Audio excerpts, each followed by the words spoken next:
Hey guys, and welcome back to the channel. Hey, listen, I just got back from a morning hunt. Very unsuccessful, but regardless of the fact, it's the weather right now, guys. All across the country, we've had some weather issues. We haven't got the cold weather to drive the birds down. We've had drought in certain states, had a drought in our state. Then we had too much water. Then we got a cold front, and then it froze everything up. Then we got way too much water, and now we're back up to warm temperatures. I mean, today, this is January the 26th, and it is 75 degrees in my hometown in South Carolina.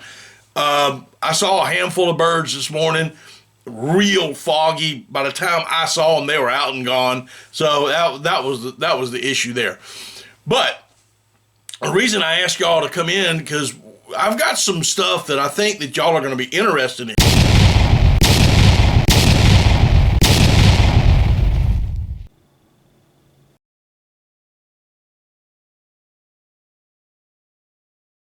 Now, we all know that weather drives ducks along with the photoperiod ducks. We all know that. We all understand it. But once they get here, they need, like I've said 1,000 times, food, water, and rest. We cannot change the weather. So when we have years like this where there were just nothing is migrating down, I mean, we still had ducks and geese up in Canada in December. I mean, come on. So, we just don't have the birds being driven because of the weather. But once they get here, they're going to need food, and they're going to need water, and they're going to need rest. Now, that may be after the duck season. Who knows? But when they get here, they got to have food. Now, one of my biggest complaints here in South Carolina is the lack of food in public areas. Now, we've discussed this numerous times about the wildlife management areas, the category 1s. But now we're going to be talking a little bit about the lake itself. And we're going to be very, very specific, and we're going to target the Santee Cooper Lakes, Lake Mary and Lake Moultrie. Now, over the past year or so, I have been noticing a lot of good vegetation on the lakes in the form of eelgrass. I came about this on my own. I saw it. I made some inquiries. Now, I don't know how true this is, but I heard that Santee Cooper, along with DNR, established some eelgrass beds, and they are now flourishing. They're all, a lot of places on open water on the lakes. I also noticed that there was quite a bit of hydrilla, and large stands of hydrilla in certain areas. Now, that's what we're going to talk about. Now, as far as a waterfowler or a fisherman go, we love hydrilla. It's great for the ducks. There's a little nut in the hydrilla that the ducks will eat. The coots will eat it. Widgeon will eat, gadwall, ringnecks, divers, that sort of thing. They will eat this hydrilla. Now, I know that the power companies don't like hydrilla. I understand that. So there has to be a balance. But this is where we as sportsmen need to voice our opinion. All right, so South Carolina DNR, along with Santee Cooper, has come out with a draft for the 2024 aquatic plant management.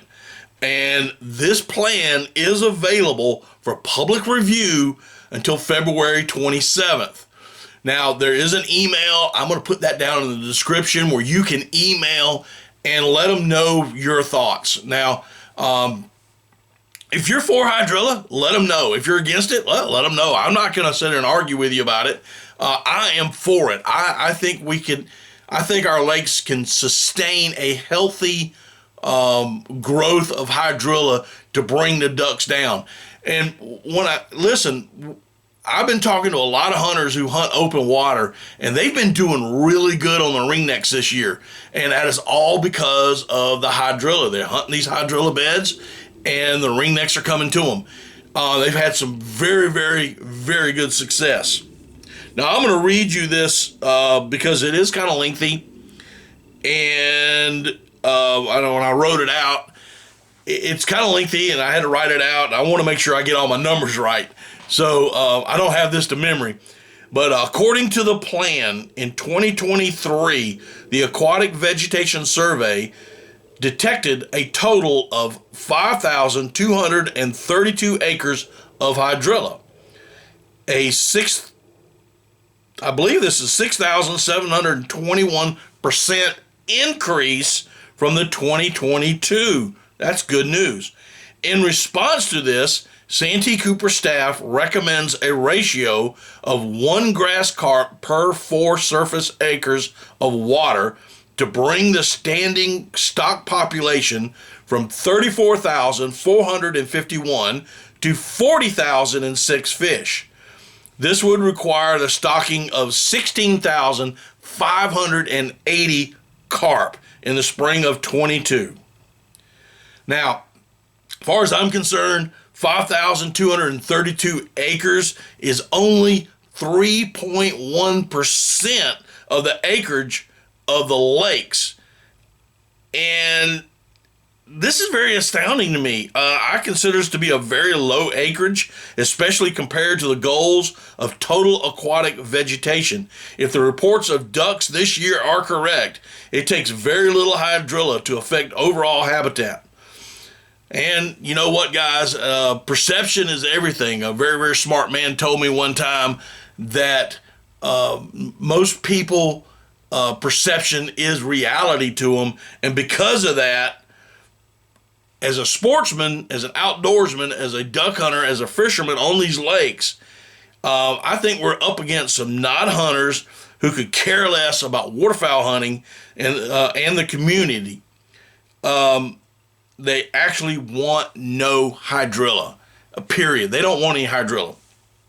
Now, with all that said, in my opinion, I think DNR and Santee Cooper could do better by trying to maintain and get rid of giant Savannah, or GS. I've done several videos on this. I'll link them up here or in the description or at the end of the video or somewhere, so y'all can go take a look at it. Giant Savannah is a problem. Nothing eats it but a beetle. We haven't had enough cold weather to kill it off. It is continuously growing. You go down to Pax Landing, where I was at this morning, and the parking lot is full of giant Savannah, where people have been pulling it off their boat trailers, throwing it on the ground, trying so it doesn't, get transferred to another lake or to another body of water. The hunters are doing this because they know this stuff is bad. So what I'm saying is that Santee Cooper and South Carolina DNR would go ahead and put all their efforts to getting rid of GS and not so much as a hydrilla. We got to have food for the ducks when they come here to winter. We got to have enough. Right now we've got a fairly decent population of ringnecks from what I understand, but that's it. There's a handful of wood ducks up in the swamp, handful of mallards and gadwall hanging around, but they are going to be hanging around these hydrilla beds, and that's where you're going to get most of your shooting from.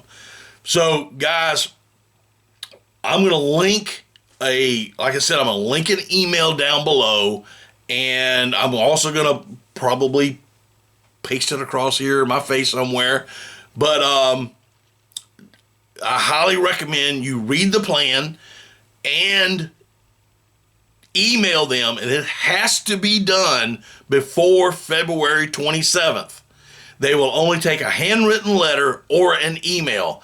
I think emails are fine. If you want to write a handwritten letter, that's also, I'll leave an address where you can send it. But it has got to be in before February 27th. So we've got about a month. Today is January 26th. So we got a month. Let's get it done. Let's start showing DNR and Santee Cooper as sportsmen, as duck hunters, as fishermen. We need some of this aquatic vegetation in our system to keep and attract not only waterfowl, but the fishery as well. It's very important for the fish. The little fry, they get up in there and they need this cover, or the cormorants are going to get them, or the bigger fish are going to get them. They need that cover. So let's get together. I can't stress this enough. I also want to stress this as well. As far as I know, and I'm not a biologist, I'm not a fisheries biologist, and I don't know if this has been done. So if it has been done, please, somebody out there who is in the know, put it down in the comments and let me know. But have they done a study on the health of the carp? Now, I have a private pond that I bass fish at, and there's not enough forage fish. So what happens is you get a great big old head on a bass and you get a long skinny body. And I'm wondering if the carp are not the same. If they're eating out the hydrilla, where else are they going to go? What else, if they eat all the hydrilla out, what else are they going to start eating? Could they eat the eel grass? Now, I've been told they don't prefer the eel grass, that they do prefer hydrilla over it. But listen, life will conquer. If you starve enough, you will eat just about anything. So if the fish are starting to starve, if they're long and skinny and got a big old head on them, it means they're starving because there's not enough food for them. They're going to start eating the eelgrass, or they're going to eat some other vegetation. I mean, like I said, life will continue. It will go on. It will adapt. It will overcome. I know you've heard this many, many, many times. But it will happen, and that's what I'm afraid of. So I don't know if a study has been done or not. If one has, somebody let me know. I'd love to read it. If not, maybe they need to do a study before they start throwing these carp back into the lake system. Now, a good friend of mine has written this, actually wrote it for me and sent it to me. If you disagree with them putting carp in the system, or that many carp or whatever, and you need help writing a letter, this is a very nice and very well-written letter. I fully disagree with the stocking of any additional grass carp. Our Santee Cooper Lakes should have, at a minimum, 10% of the lake acreage open to hydrilla and other grasses, which are hugely beneficial to both lake wildlife and fisheries. Now, I'm also going to put that down in the description, so all you got to do is copy and paste and send an email. Guys, I hope you've enjoyed this video, a little informative. I'm kind of doing this on the conservation side. You know, I'm pretty big into that kind of thing. We also can be talking about this on Monday nights at 8 o'clock on my live stream here on YouTube. We can talk about this as well. The more people who view this video, trust me, the more it is looked at. I have gotten some videos that have been looked at, and I've had some phone calls, which I thoroughly enjoy getting. So, watch this video, share it out. I'll be posting it everywhere on YouTube, Facebook, the whole 9 yards, probably even TikTok if it's small enough. But I need y'all to back me up, write these emails, and let's get it going. Anyway, guys, hope you enjoyed it, and we'll see y'all next time on Daddy Duck 365. Oh, and one other thing. Make ducks migrate again.